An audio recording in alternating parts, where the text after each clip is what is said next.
আসসালামু আলাইকুম ওরহমতুল্লাহি বারাকাতুহু। তোমাদের প্রিয় উপন্যাস সঙ্গীন প্রেরণা শক্তি, সুরায়া রাফা, পর্ব 3। জটলা পাকানো চুলের মতন পুরান ঢাকা রাস্তাগুলোতে ইলেকট্রনিক তারের ছড়াছড়ি। রাস্তার দুধারে লোহালকর হলুদ মরিচ, শাড়ি, বিরিয়ানি আর গুইয়ের পাইকারি দোকানের মরচে পড়া গন্ধ। কখনো কখনো সেই গন্ধটা নাকে উৎকট লাগে, আবার কখনো কখনো বেশ ভালো। মাথার উপর সূর্যি মামা তির্যক আলো ছড়াচ্ছে, আজ বোধ হয় ভালোই গরম পড়বে। দুধারে দোকানপাট ছাপিয়ে টিং টিং আওয়াজ করে জগন্নাথ বিশ্ববিদ্যালয়ের দিকে এগিয়ে যাচ্ছে অটোচালিত রিক্সা। তাতে চেপে বসে আছে অরোরা। পুরো নাম মেহেরিন শেখ অরোরা। এই বছরই ভার্সিটিতে অ্যাডমিশন করেছে ও। তবে নতুন নতুন বড় হয়ে যাওয়া ভার্সিটির আনন্দ কিংবা বন্ধুমহল কোনো কিছুই ছুটে পারেনি ওকে, কারণ এটাই মায়ের হার্টের অসুখ। আগে তাও হেঁটে চলে আসতে পারত, কিন্তু গত 1 বছর ধরে হসপিটালে এক কামরায় বেডে শুয়ে দিনটি পার করে ওর মা আজমেরি শেখ। মায়ের দিন রাত দেখভাল করতে হয় বলে বড় বোন মেহেরিন শেখ অনন্যা ইন্টারমিডিয়েট পড়েই পড়াশোনার ইতি টেনেছেন। ওরও জানে ওর বড় আপ্পা এত রাগচটা কোনো কালেই ছিল না। গত 1 বছর ধরেই এমন হুটহাট রেগে যায় আপা। আর এও জানে পরিবারের জন্য আপার কত বিসর্জন। এমনটা নয় যে অনু বয়সে ওর থেকে খুব বড়, পিঠি বোন ওরা দুজন, তবু অনুর কত ত্যাগ। তাই তো আপার রাগের মাথায় বলা সবচেয়ে তিক্ত কথাগুলোকেও গায়ে মাখে না ওরু উদাসীন ভাবনার ইতি টেনে রিক্সা এসে পৌঁছালো গন্তব্যে। ভার্সিটির গেটে দাঁড়িয়ে লম্বা করে শ্বাস নেয় ওরু। এই মাত্র জায়গা যেখানে এসে একটু প্রাণ ভরে স্বস্তির নিঃশ্বাস নিতে পারে ওরু। সেই সাথে স্বস্তিদায়ক মানুষটার একটিবার দেখা মিললে তো আর কথাই নেই। যাকে নিয়ে ও রোজ স্বপ্ন দেখে, সুন্দর স্বপ্ন। ওরু জানে নিখিল ভাইয়ের সাথে কমিটমেন্ট কিংবা মুখ ফুটে দুটো কথা বলার সাহস ওর নেই। তার ওপর নিখিল ভাই ভার্সিটির সিনিয়র, গ্র্যাজুয়েশনে এবছর শেষ কর। তবুও বেহায়া মনটা মানে না। প্রিয় মানুষের স্কেচ বোর্ড দিয়ে তার মুখটাই এঁকে ফেলে বারবার। তবে যে নিখিল ভাই নিজে এসে বলবে, ওরু শোনো, আমিও তোমাকে পছন্দ করি, মনের রং তুলির ক্যানভাসে আমিও তোমাকে আঁকি, সে আশায় সে ঘুরে বালি। পেছনে নীলিমা কাট প্রতি উত্তর শুনে অরুর হাসি দাঁত কাপটি বন্ধ করে গেল। মুখটা এইটুকুনি করে বলল, তুই আমার মনের কথা শুনলি কি করে? যেই টোনে বলছিলি। আমি কেন, রিক্সাওয়ালা মামারাও শুনেছে, আমি শিওর। আফসোস, শুধু নিখিল ভাই শুনল না। কি করে শুনবে? তুই তো তাকে দেখলেই চোরের মতো যথাতথা লুকিয়ে পড়িস। তা ঠিক, চল ভেতরে যাই। গেট পেরিয়ে ক্যাম্পাসে যেতে যেতে নীলিমা বলে, আন্টির কি খবর, এখন কেমন আছেন? একই রকম, আজকেও আপার বকুনি খেয়ে এসেছি। নীলিমার সান্ত্বনার বাণী বহু আগেই ফুরিয়ে গিয়েছে। ঘটে যা ছিল সব কিছু দিয়েই অরুকে বুঝিয়েছে ও, তাই এখন আর বলার কিছু নেই। সান্ত্বনা না দিয়ে হয়ে উল্টো প্রশ্ন ছুড়ল নীলিমা, তোর ভাইয়া কোম্পানি থেকে ইমেল এসেছিল? কথাটা বলে একটু স্বস্তি নিল নীলিমা, কারণ সব ব্যাপারে মুখ খুললেও এই ব্যাপারটা সবসময় এড়িয়ে যায় অরু। খুব বেশি হলে হ্যাঁ করে উত্তর দেয়, আবারও তাই হলো। এদিক ওদিক মাথা নাড়িয়ে না জবাব দিল অরু। নীলিমার রাগ হলো কেন যেন, যদিও ব্যাপারটা সম্পূর্ণ অরুর ব্যক্তিগত, তবুও এ কেমন ছেলে, মায়ের খোঁজ নেয় না, ইভেন কোনো রকম যোগাযোগ নেই পর্যন্ত। আজকালকার যুগে ইমেলের কেউ যোগাযোগ করে?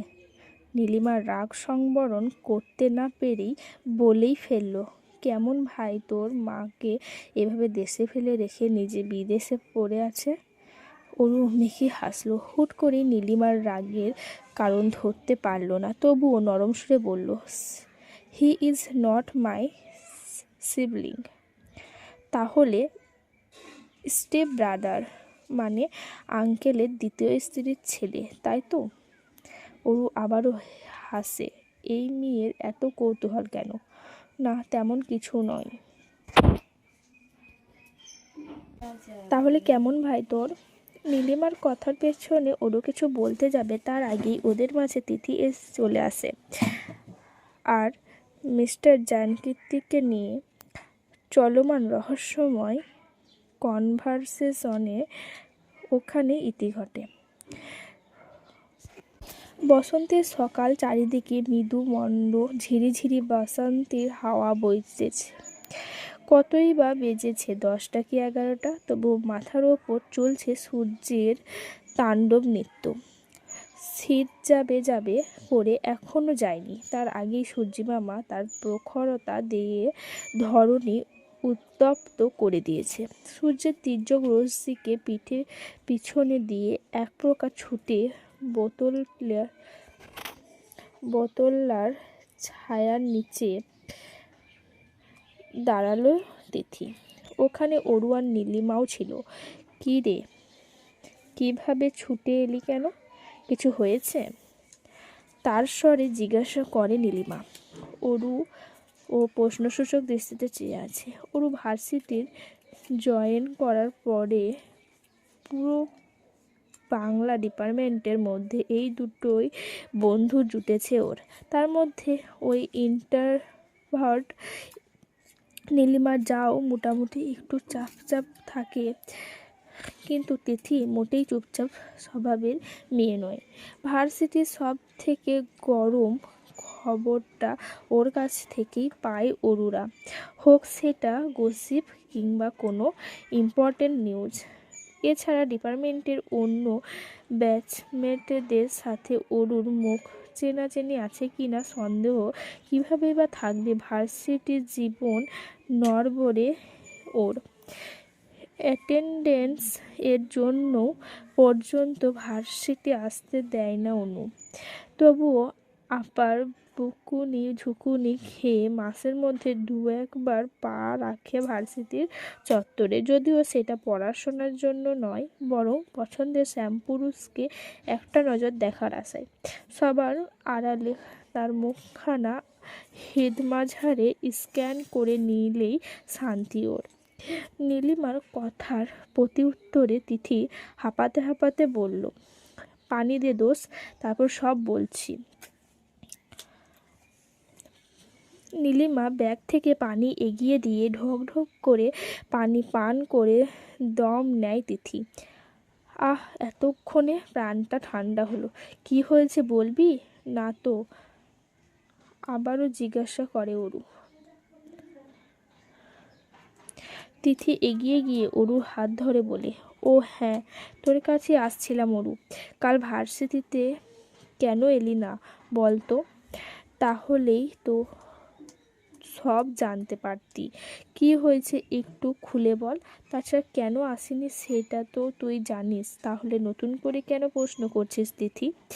কাল নিখিল ভাইয়ের সমাবর্তন অনুষ্ঠান ছিল। নিখিল ভাই সেরা ছাত্রত্বের পুরস্কার পেয়েছে।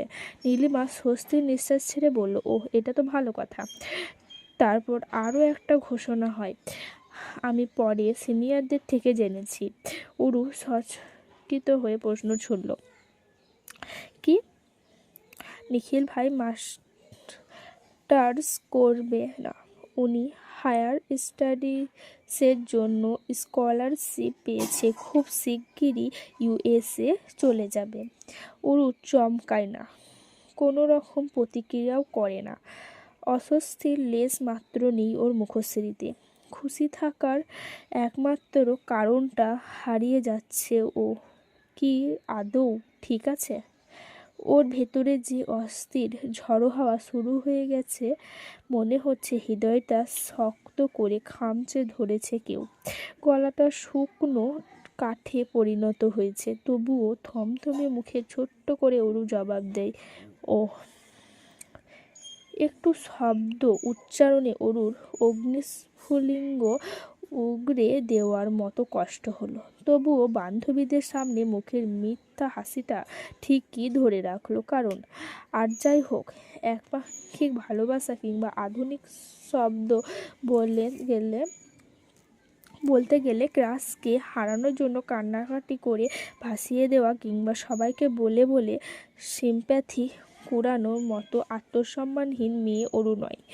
এমনিতেই ওর মায়ের অসুস্থতা নিয়ে অনেকেই করুণা দেখাতে আসে, যা ওর শরীরের জ্বলন ধরিয়ে দেয়। অরু করুণা মোটেই পছন্দ নয়, তবে নিজ অধিকারের ক্ষেত্রে সর্বদা সতর্ক, যা ওর সেটা ওরই। কিন্তু নিখিল ভাই সে তো ওর নয়, কোনো কালে ছিলও না। ওই কেবল একতরফা ভালোবেসে গিয়েছিল। নিখিল ভাই তো ওকে ছোট বোন ছাড়া কিছুই ভাবে না। শুধু ওকে কেন, ছাত্র নেতা হিসাবে সব জুনিয়র মেয়েরাই তো ছোট বোনের সমতুল্য। ওরু আলাদা করে তো কিছুই নয়। ক্যাম্পাসের দিকে দেখ, নিখিল ভাই আসছে। তিথির কথায় অরু দিবাস্বপ্নে ভাটি পড়ে। তড়িৎ গতিতে ভাবনার জগৎ থেকে বাস্তবে বেরিয়ে দেখতে পায় ক্যাম্পাস থেকে গেটের দিকেই এগিয়ে আসছে নিখিল ভাই। কালো ডেনিমের সাথে নীল পাঞ্জাবিতে কি সুন্দর লাগছে তাকে। কাঁধে ঝুলে আছে ল্যাপটপের ব্যাগ, কানে হেডফোন। সেদিকে এক ধ্যানে তাকে তিথি বলে, কি এত গান শোনেন উনি? কাঠফাটা রোদের উজ্জ্বল শ্যামলা চেহারাটা জ্বলজ্বল করছে, তার মুখে লেগে আছে সেই সুন্দর হাসিটা। ওরু চোখ বন্ধ করে বলতে পারে, এই ইনোসেন্ট দেখতে ছেলেটার প্রেমে পড়ে যাওয়া কোনো মেয়ের জন্য চুটকির ব্যাপার মাত্র। পরবর্তী পর্ব পেতে চাইলে কমেন্ট করুন। ধন্যবাদ।